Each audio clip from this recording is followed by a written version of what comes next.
नमस्कार, नियोजन competition cracker channel में आपका स्वागत है। देखते हैं उत्तराखंड के 13 जिलों की महत्वपूर्ण खबरें।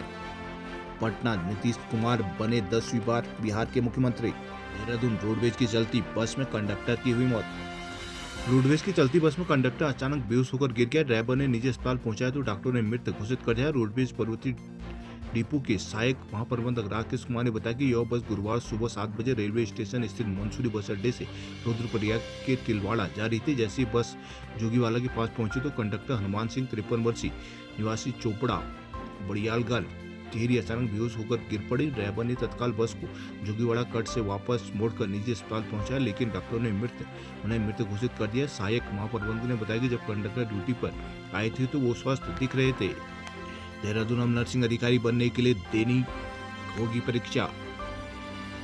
उत्तराखंड में नर्सिंग अधिकारी बनने के लिए अब लिखित परीक्षा पास करनी होगी। स्वास्थ्य और चिकित्सा शिक्षा विभाग ने भर्ती के नियमों में बदलाव कर लिया है। अभी तक भर्ती वरिष्ठता के आधार पर हो रही थी। चिकित्सा चयन बोर्ड की ओर से स्वास्थ्य और चिकित्सा शिक्षा विभाग के 690 पदों के लिए निकाली गई भर्ती परीक्षा के आधार पर ही होगी। इसके आवेदन दिसंबर में शुरू होने, जिसके बाद हरिद्वार, पिथौरागढ़ और रुद्रपुर मेडिकल कॉलेजों के लिए भी भर्ती इसी नियमावली के तहत होने की उम्मीद है। बोर्ड के अधिकारियों ने भर्ती परीक्षा के आधार पर किए जाने की पुष्टि की है। नैनीताल हाईकोर्ट उपनल कर्मियों को समान वेतन जल्द। सरकार हाईकोर्ट में गुरुवार को उपनल संविदा कर्मचारी संघ की ओर से दायर अवमानना याचिका पर सुनवाई हुई। न्यायमूर्ति न्यायाधीश रविंद्र मैठाणी के केगलपीठ को राज्य सरकार ने बताया कि कोर्ट के आदेश के अनुपालन में इस कर्मचारियों को समान कार्य के लिए समान वेतन जल्द दिया जाएगा। कोर्ट ने स्पष्ट किया कि दिसंबर से न्यूनतम वेतन लागू करने के आदेश पर किसी भी प्रकार की देरी या टालमटोल स्वीकार नहीं होगा। पौड़ी में गुलदार के डर से बासई स्कूल पंचायत घर में हुआ शिफ्ट। पौड़ी जिले के पोखड़ा ब्लॉक में गुलदार की दहशत के बाद प्राइमरी स्कूल बासी तल्ली को गांव के ही पंचायत भवन पर शिफ्ट कर दिया गया है। इस स्कूल को पंचायत भवन पर संचालित करने के लिए एसएमसी ने शिक्षा विभाग से गुहार लगाई थी। इस प्रस्ताव के बाद प्राइमरी स्कूल को गांव के पंचायत भवन पर संचालन को लेकर उप शिक्षा अधिकारी ने हरी झंडी दे दी है। पोखड़ा ब्लॉक के बांगड़ीगल गांव में बीते 13 नवंबर को एक महिला को गुलदार ने निवाला बना लिया था। साथ ही 2 दिन बाद ही घड़ियाल गांव में भी एक अन्य महिला को गुलदार ने घायल किया था। गुलदार के इन हमलों के बाद 4 दिन तक ब्लॉक के 12 स्कूलों का पठन पाठन कार्य बंद हो गया था। बुधवार को इन स्कूलों को दोबारा खोल दिया गया। गौचर मेले में दर्शन और इंदर के गीतों पर थिरके लोग। राज्य के औद्योगिक विकास व सांस्कृतिक मेले की छठी और अंतिम संध्या लोक गायक दर्शन फरसवाण और लोक गायक इंदर आर्य के नाम रही। सांस्कृतिक संध्या का शुभारंभ अपर जिलाधिकारी विवेक प्रकाश पर जिला पंचायत सदस्य रेखा विष्ट द्वारा किया गया। लोक गायक दर्शन फरसवाण की प्रस्तुतियों हे नंदा के मोतिमा जैसे गानों पे रही है। वहीं कार्यक्रम का संचालन हर्षवर्धन थपड़ियाल ने किया। इस मौके पर मेलाधिकारी एसडीएम सोहन सिंह रांगड़, अपर जिलाधिकारी विवेक प्रकाश, पालिका अध्यक्ष संदीप नेगी, पूर्व पालिका अध्यक्ष मुकेश जोगी आदि। पौड़ी शहर में शरदोत्सव का हुआ आगाज। ऊखीमठ में मधमेश्वर मेले का हुआ रंगारंग शुभारंभ। टिहरी झील में वाटर स्पोर्ट में 24 देशों के खिलाड़ी दिखाएंगे दम। टिहरी झील में 28 नवंबर से 3 दिवसीय अंतर्राष्ट्रीय स्तर की कयाकिंग एवं कैनोइंग वाटर स्पोर्ट प्रतियोगिता शुरू होगी। टिहरी झील में पहली बार हो रही इंटरनेशनल स्तर की प्रतियोगिता में 24 देशों की कयाकिंग एवं कैनोइंग के शौकीन झील में दमखम दिखाएंगे, जिसके लिए इंटरनेशनल स्तर के 130 भारत के विभिन्न राज्यों के 150 से अधिक खिलाड़ी करतब दिखाएंगे। इन दोनों दिनों टीएचडीसी और आईकेसीए तैयारी में जुटा हुआ है। इस प्रतियोगिता को होने से वाटर स्पोर्ट के क्षेत्र में टिहरी का नाम विश्व पोर्टल पर चमकेगा। देहरादून में नो वर्क नो पे के बाद तेज हुआ विरोध प्रदर्शन। उत्तराखंड के 668 सहकारी समितियों प्रबंध कमेटियां हुई गठित। नई टिहरी पिलखी के पदयात्री नई टिहरी में जिला प्रशासन पर जमकर बरसे। लांगरा ब्लॉक की स्वास्थ्य सेवाएं ठीक करने की मांग को लेकर धनशाली स्वास्थ्य जन संघर्ष मोर्चा के पदाधिकारी की पदयात्रा पिलखी से 65 किलोमीटर की महज 24 घंटे में पूरी कर नई टिहरी पहुंची, जहां उन्होंने डीएम कार्यालय पर शासन प्रशासन और स्वास्थ्य विभाग के खिलाफ जमकर नारेबाजी की। डीएम की अनुपस्थिति में एडीएम, सीएमओ और एएसपी ने उनसे वार्ता की। सीएससी बेलेश्वर में रेडियोलॉजिस्ट की तैनाती और एम्बुलेंस वाहन चालक की व्यवस्था के आश्वासन पर आंदोलनकारी वापस लौटे। उन्होंने कहा कि जब तक धनशाली में उप जिला चिकित्सालय बनाने का जियो जारी नहीं हो जाता, उनका आंदोलन जारी रहेगा। हरिद्वार जिले में 5 साल में बने सभी प्रमाण पत्रों की होगी जांच।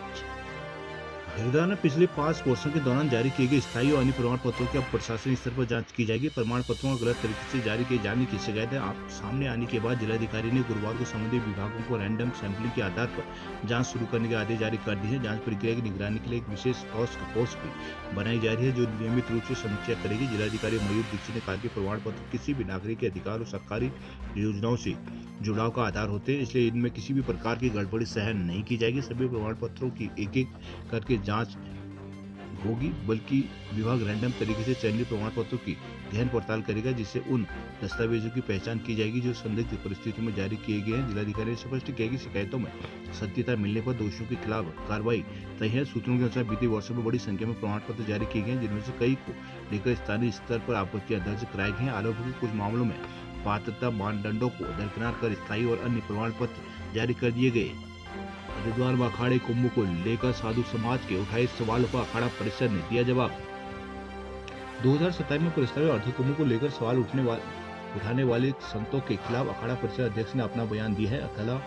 अखिल भारतीय अखाड़ा परिषद और मां मनसा देवी मंदिर ट्रस्ट के अध्यक्ष श्री महंत रविंद्रपुरी महाराज ने कहा कि कुंभ का विरोध करने वाले सनातन का विरोध कर रहे हैं। उन्होंने साधु समाज से जुड़े साधु संतों के बयान को पलटवार किया। उन्होंने कहा कि हरिद्वार में 2027 अर्ध कुंभ मेले का पूर्ण कुंभ की तर्ज पर दिव्य और भव्य आयोजन किया जाएगा। देश के प्रधानमंत्री उत्तराखंड के मुख्यमंत्री के सानिध्य में भी हरिद्वार में सुरक्षित कुंभ मेले का आयोजन होगा। यह बातें उन्होंने रविवार को मीडिया से बातचीत के दौरान कही है। पिथौरागढ़ पंचायत उपचुनाव, पंचायत वार्ड सदस्यों के फिर भी 270 पद हुए खाली। पंचायतों में सबसे छोटा पद वार्ड सदस्य बनने के लिए अब लोगों ने उत्साह ना के बराबर है। इसका नतीजा है कि यहाँ उपचुनाव में रिक्त 270 पदों के लिए एक भी नामांकन नहीं हुआ है। अब इन पदों में भविष्य में भी वार्ड सदस्यों का निर्वाचन होना करीब मुश्किल है। हाँ, इसकी वजह फोरम का पूरा होना बताया जा रहा है, यानी कि अब प्रत्येक ग्राम पंचायत में इतने वार्ड सदस्यों का निर्वाचन हो गया है कि गाँव की सरकार अस्तित्व में आ जाए। जनपद में 8 विकासखंड पेड़, मोनाकोट, कनालीचिना, डीडीहाट, मुंशियारी, राजपुरा, बेरीनाग, बमूली हाट है। बीते जुलाई माह के दौरान संपन्न हुए त्रिस्तरीय पंचायत चुनाव में प्रधान पद एक को छोड़कर क्षेत्र पंचायत सदस्य और जिला पंचायत सदस्य सभी पदों पर प्रत्याशी निर्विरोध और निर्वाचित होकर आए थे, लेकिन वार्ड सदस्यों की 2929 पदों पर कोई भी नामांकन न होने से रिक्त रह गए थे। सरकार ने अब रिक्त पदों पर उपचुनाव कराया है, लेकिन यहाँ भी वार्ड सदस्य बनने को कम लोग ही अपनी रुचि दिखा रहे हैं। 2654 पदों पर जो बगैर मतदान के वार्ड सदस्य जीते हैं, इन पदों पर एक ही नामांकन हुआ है। गंगोली हाट में जेजेएम के कामों में गड़बड़ी का आरोप। चंपावत में स्मैक तस्करी के दोषी को 4 साल की हुई सजा। मुंशियारी में रसोई गैस से भड़की आग, युवक झुलसा। पिथौरागढ़ जलजीवी मेले में कुमाऊं नेपाली गीतों पर झूमे लोग। जलजीवी मेले में सांस्कृतिक कार्यक्रमों की धूम मची। मेले की छठी शाम लोक कलाकारों के साथ ही स्कूली बच्चों ने एक से बढ़कर एक कार्यक्रम प्रस्तुत कर लोगों को अपनी संस्कृति से रूबरू कराया। छोटे बच्चों से लेकर बड़े सभी ने रंगारंग कार्यक्रम प्रस्तुत किए। जलजीवी मेले में बुधवार रात मुख्य अतिथि के तौर पर एम कन्नन, डॉक्टर सुषमा वशिष्ठ, अतिथि ARTO शिवांश कांटवाल मौजूद है। मेला अधिकारी व SDM जितेंद्र वर्मा ने मुख्य अतिथियों का स्मृति चिन्ह देकर स्वागत किया। मुख्य अतिथियों ने सांस्कृतिक कार्यक्रमों का विधिवत शुभारंभ करते हुए कहा कि भारत नेपाल की संस्कृति का प्रतीक जलजीवी मेला क्षेत्र की पहचान है। बाद में सांस्कृतिक कार्यक्रमों की शुरुआत हुई। सबसे पहले स्कूली बच्चों ने रंगारंग कार्यक्रम प्रस्तुत किए। नैनीताल में ट्रैफिक IIT रुड़की की मदद से नियंत्रित होगा। नैनीताल नगर पालिका में अध्यक्ष और सभासद के बीच हुआ विवाद। अक्षर चर्चा में रहने वाली नैनीताल की नगर पालिका में गुरुवार को हाई वोल्टेज ड्रामा हो गया। शाम को ऑडिट के दौरान सभागार में अचानक पहुंचे एक सभासद को पालिका अध्यक्ष ने नाराजगी जताते हुए कहा बाहर भेजा, जिससे नाराज अन्य सभासद भी मौके पर पहुंच गए। इस बीच पालिका कार्यालय के दरवाजे की खिड़की का शीशा भी टूट गया, जिससे नाराज पालिका अध्यक्ष ने पुलिस को बुला ली। नाराज सभासदों ने पालिका अध्यक्ष से बुरे बर्ताव का आरोप लगाते हुए 22 नवंबर को प्रस्तावित बोर्ड बैठक के बहिष्कार का ऐलान कर दिया है। गहमा गहमी करीब 2 घंटे तक चली। ये मामला गुरुवार शाम करीब 4:30 बजे शुरू हुआ। उस समय पालिका कार्यालय सभागार में पालिका अध्यक्ष डॉक्टर सरस्वती खेतवाल मौजूद रही। उसी समय सभासद ललिता डभोटी सभागार का दरवाजा खोलते हुए अचानक अंदर दाखिल होगी। सभासद का आरोप है कि पालिका अध्यक्ष ने उन्हें यह कहकर सीधे बाहर जाने को कहा कि लेखा परीक्षा विभाग का ऑडिट चल रहा है, जबकि उस समय सभागार में कोई बाहरी महिला भी वहां बैठी हुई थी। सभासद ललिता ने कहा कि पालिका अध्यक्ष के समक्ष उन्होंने इसका विरोध किया और सभागार से बाहर आ गई। इस बीच मामले की जानकारी पर कई अन्य सभासद भी पहुंच गए। इस पर पालिका अध्यक्ष ने पुलिस बुला ली, जिसके उनके इस कदम से सभासदों की नाराजगी इतनी बढ़ गई कि उन्होंने विरोध जताते हुए 22 नवंबर को प्रस्तावित बोर्ड बैठक के बहिष्कार का ऐलान कर दिया। मामले में अब पालिका अध्यक्ष की उनका पक्ष जाने की कोशिश की गई तो उन्होंने कुछ भी बोलने से इनकार कर दिया। नारायणगंज में भाजपा समर्थित प्रत्याशी निर्विरोध हुए निर्वाचित। सहायक निदेशक एसडीएम और तहसीलदार को अवमानना नोटिस हुआ जारी। हाईकोर्ट ने सितारगंज क्षेत्र के प्रहलाद पलसिया के ग्रामीणों को अवमानना याचिका पर गुरुवार को सुनवाई की। न्यायाधीश रविंद्र मैठान के एकल पीठ ने यूएस नगर के मत्स्य विभाग के सहायक निदेशक समेत एसडीएम सितारगंज रविंद्र सिंह, तहसीलदार हिमांशु जोशी को अवमानना नोटिस जारी कर 2 सप्ताह में जवाब दाखिल करने के निर्देश दिए हैं। ग्रामीण सुजीत राय, अरविंद घोष समेत अन्य की ओर से दायर अवमानना याचिका में कहा गया है कि गांव के तोक में 8 परिवार 4-5 दशक से रह रहे हैं। सरकार की ओर से बिजली, पानी आदि बुनियादी सुविधाएं मुहैया कराए गए, राशन कार्ड भी दिए गए, लेकिन अब उनको बेदखल किया जा रहा है। अल्मोड़ा दिल्ली में बम धमाकों के बाद देश के धार्मिक स्थलों की सुरक्षा को अलर्ट। जागेश्वर धाम की सुरक्षा में मिली कामयाब।